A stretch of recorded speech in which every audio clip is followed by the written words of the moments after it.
Good morning, everybody. It is John, the Comic Guy, for episode 2. On episode 1, we were in my garage, so welcome to my office. This is where I do my daily work, and I thought I would just sit here a little bit more comfortably instead of wandering around. And I'm experimenting with my computer to see if this pans out nicely. So, wanted to kind of share with you a little bit more about myself and comics, and I'll show you a couple of comics that I really enjoy.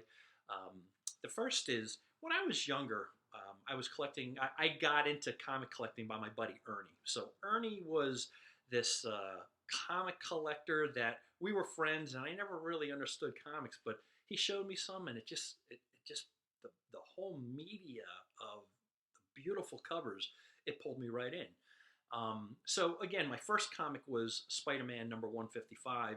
Um, and then he discovered a place called the Superhero Shop. That was in Dover, New Jersey. So in Dover, New Jersey, they had this small little dusty place that sold back issues, and I never even considered back issues as I just probably had 10 comics at the time.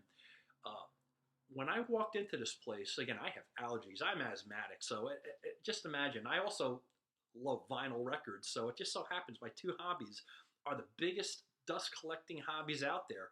But so I'm asthmatic. I'm going in this superhero shop, uh, flipping through all these old comics, and at the time, I thought the value of comics were really based on the current cover price. So if you had a 12-cent comic and then a 25-cent cover price comic, which Spider-Man 155 was a 25-cent cover price, you had a 13-cent profit. So I was so blown away when I first saw a copy of The Amazing Spider-Man number 4 for $25.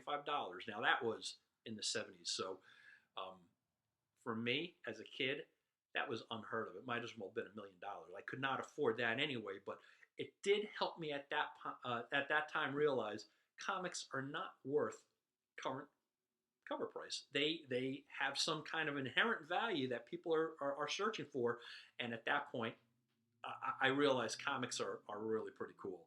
So anyway, I quit collecting comics a couple of times. The third and final time that I started collecting again was in 1992 when the Death of Superman came out.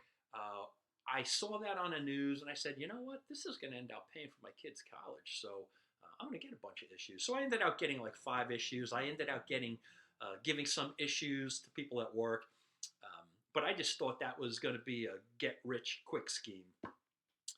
It, as I'm buying these issues, suddenly now I'm talking to this comic store that I've never been to before, but I'm looking around and on his wall he had Image Comics. So I guess this episode I would like to discuss with you guys um, what your thoughts are on Image and those great comics. I saw this, and I've never seen the work of Mark Silvestri before, but when I saw that issue, I was blown away. I had to get this. Again, I'm pretty frugal, so I didn't end up buying one of everything on the wall. I just got my Superman Death issues, and I got Cyberforce number 1. Blown away at Mark Silvestri's work. By the way, this is my label again. We'll discuss that at a later date, but this is not a CGC or formally graded, right? It's just in a top loader.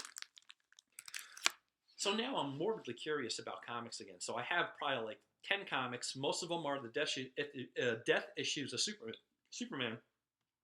But then we ended up going to a flea market called the Columbus Flea Market on Route 206. And that's kind of between where I was in South Jersey and Trenton, right?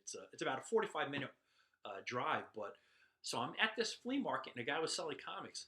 And he had stacks. And again, now, as an old-time collector, I didn't envision this. This guy had stacks of Spider-Man number 1. So just show you this because I love these covers. I saw these. They were in their own poly bags. The guy had them loose. Obviously I got a bunch of issues now because I'm a hoarder. But I see these. This is the best looking cover I've ever seen. Besides, like, Silver Surfer number 4. This is like the best cover I've ever seen. I was blown away. So the guy wasn't talking to people, but again, I think he was selling them for $5 a piece. I did not buy any of them.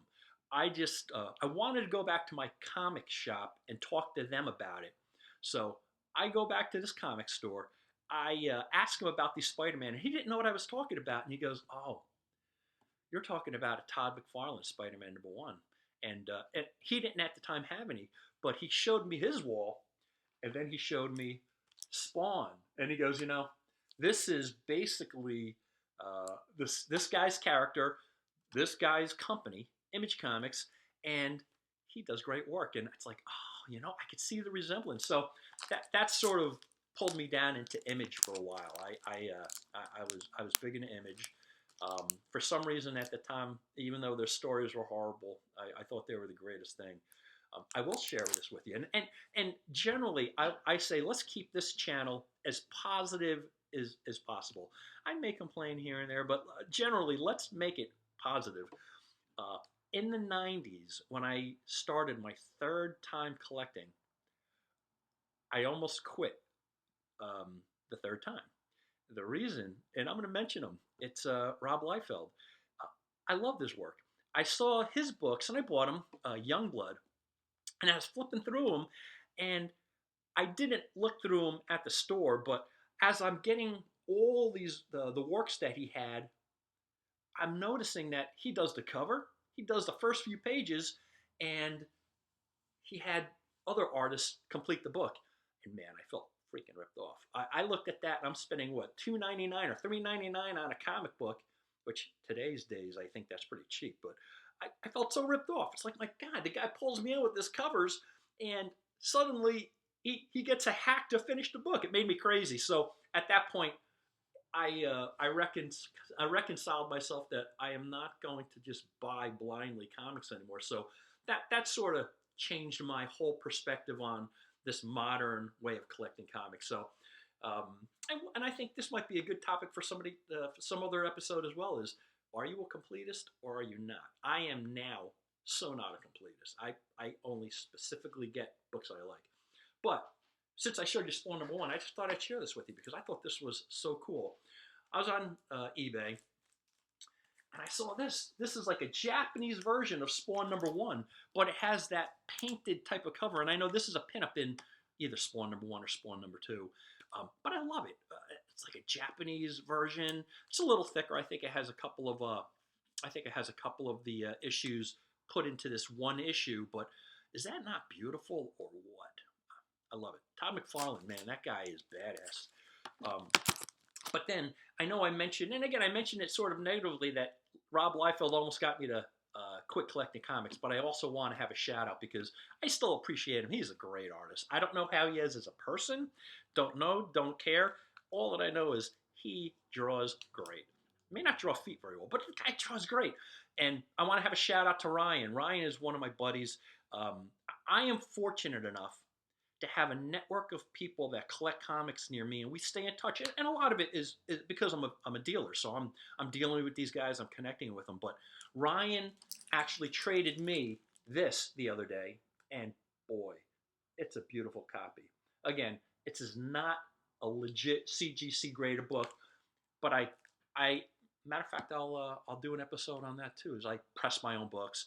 This book is virtually perfect. It started out at 9.4 or 9.6, a couple of dings, no color breaks, but when I press this bad boy, wow, it is beautiful. And of course, how apropos is that? It's a Rob Liefeld cover. So anyway, this is John the Comics Guy. I want to thank you all for joining me. Again, I just wanted to give you a little bit more background on me and my fake beliefs when I was a little boy, and mention Ernie and mention Ryan.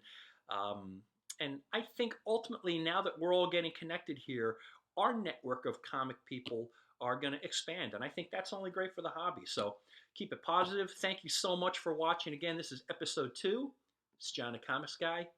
I'll see you soon. One other thing before I go, and I just realized this, and again, I'm getting used to this process. If you like the content, or you see the potential for this content to be something that you'd be enjoying on an ongoing basis, please hit the subscribe button. This way you'll get notified when I put more content in. Also, I did want to share this product here. this kind of self-slab product. It's called a comic skin. I think we're going to have an episode of all like the goodies that help you enjoy collecting comics, because my buddy Doug Dreger has the sidekick that keeps your comics from sliding down. So I'm going to do an episode on that. Also, this is Mark's product, the comic skin. It's so solid. It's the same size as a regular slab, but you could open it up. You just peel these sides off. You slide it in that beautiful protective slipcase, and you could self slab and then read the book whatever you want. So great product. Again, for me who has OCD in collecting, I just thought it would be relevant to share. So maybe we'll do a full episode on all the goodies. And if you have any comments, thoughts, if you have experiences that you can share with me, I'd be so interested in reading about them. So please comment away. And again, please hit the subscribe button. Thank you so much. It's John the Comic Guy, episode 2.